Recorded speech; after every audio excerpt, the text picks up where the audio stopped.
This is why Kenyans need to have hopes as they head for Christmas 2023.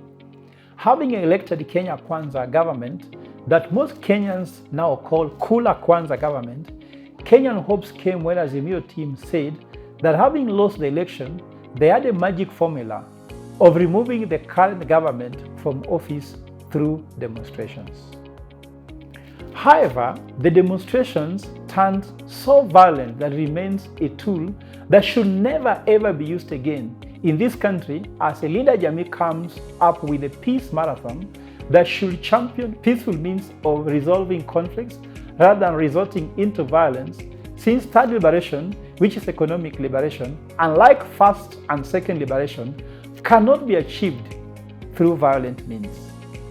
The second hope was when the bipartisan talks that promised to address the cost of living, but it produced a pedestrian report that only gave the opposition a lifeline but left the citizens suffering, and they still suffer. In fact, as Kenya Kwanza tells the citizens to wait till 2026 for the economy to recover, what the citizens call Kula Kwanza, Azimio continues saying, Kuleni ujeru yenu, since you elected President William Ruto. But Linda Jamii says, Tukule pamoja in this economic liberation, which is dubbed Solomonic economic. This is official since it proposes a welfare state, which is the opposite of the current kind of state Kenya is having. Which kind of state is Kenya having? We call it autopilot state, a state without a foreign policy, fiscal policy, nor defense policy. So why should Kenyans hope? Kenyans should have hopes because there is very little dependence on such a state. Whether it is on the right economic trajectory or not, Kenyans will still be able to take care of themselves since they really rely very little from such a state for many things. The state has never fed anyone, taken care of anyone's education unless through loans and primary education, which is ongoing, and medical insurance schemes, which Kenyans are the ones funding. That means the state can collapse, but Kenyans will still be economically fine. The state can only squeeze Kenyans in terms of the taxes they collect to shrink Kenyans' net income or purchasing power. But Kenyans can survive without such state. You believe in yourself, fellow Kenyans. Imagine a welfare state like Norway failing, where nearly everything is either provided for by the state or is subsidized by the state. It means the citizens will also collapse if such a state collapses economically. In Kenya, we suffer from what is called the shrinking role of the state, where the state don't take care much of the citizens' burden. Whether you go to the supermarket, you go to school, fuel station, or hospital, you are all alone.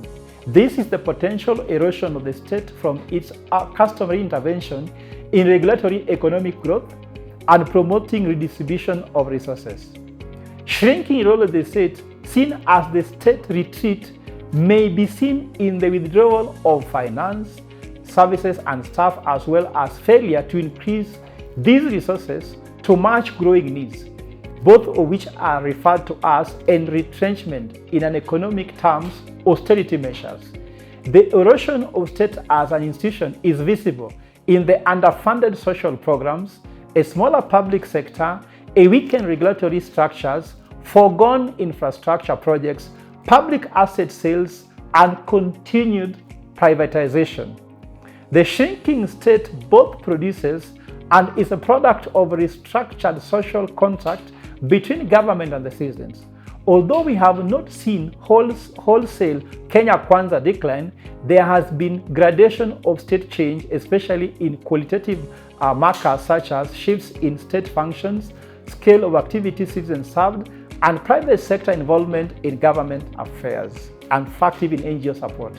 These changes in turn have led to shifts in Kenyan Kwanza capacity and policy orientation that leave populations devoid of needed public services, increasing inequality across geographical regions and socio-economic groups, and political effects such as growth of political populism among owners of state instruments that call themselves shareholders. Since Kenyans lived through such times in 24 years of Moi, they'll still overcome this and correct it peacefully by electing an economist and a governance expert that reverse this shrinking role of the state by creating a welfare state as proposed by Solomonic Economics, authored by yours truly, Professor Fred Ogola. In the meantime, for now, Kenyans are being tested just like Abraham was tested and became the father of faith. Joseph was tested and became the king of Egypt. Job was tested and became prosperous. Jesus Christ, Son of God, Muhammad, Confucius, among other great prophets, became only famous after passing tests. Diamond ore became precious after passing through 600 gigapascal of pressure. So Kenyans also are not going to go through this. So you are not alone. God is with you.